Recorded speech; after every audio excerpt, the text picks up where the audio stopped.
Welcome everyone to the course Administering Microsoft Exchange Server 2016 and 19. My name is Vikas Jakmola and I am MCSA, MCSE and Microsoft Certified Trainer.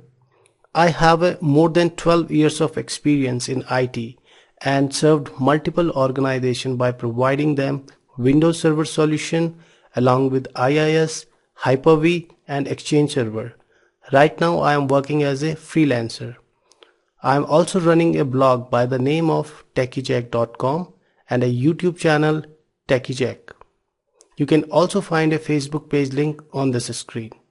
So let's see which audience is fit for doing the Exchange Server course. Mostly the candidates who attend this course are typically IT professionals. They can be like enterprise level messaging administrators on Microsoft Exchange Server, IT journalists and help desk professionals who want to learn about Exchange Server. People with at least 2 years of experience working in the IT field, typically in the areas of Windows Server administration, network administration, help desk or system administration. They can also do this course to enhance their skills. And the people who are experienced in Exchange Server concept, not necessarily experienced in the managing Exchange Server. That means they know about the Exchange Server but they haven't managed Exchange Server. These audience can do this course. And let us also know what should you know before you take this course.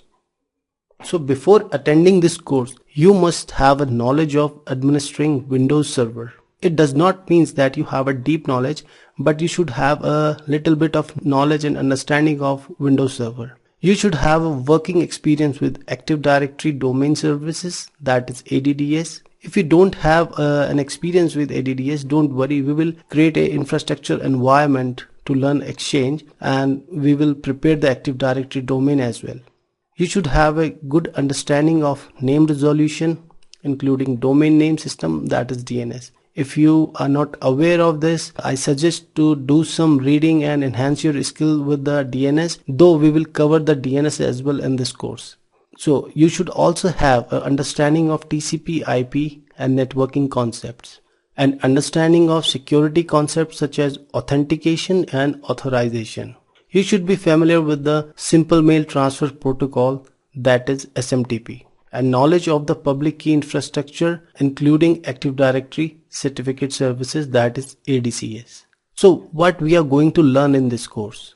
After completing this course, you will be able to deploy Exchange Server successfully for your organization.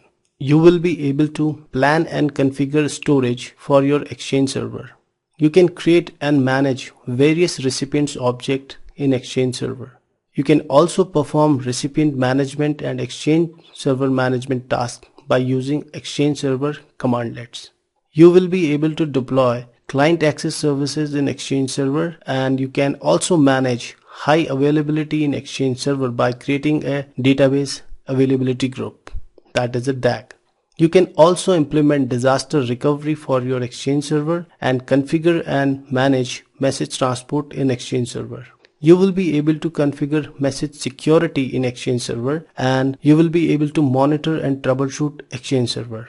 Also, you will be able to configure Exchange Server role-based access control permission and configure audit logging for both administrators and users. And finally, you will be able to implement and manage integration with Microsoft Exchange Online. So let's get started.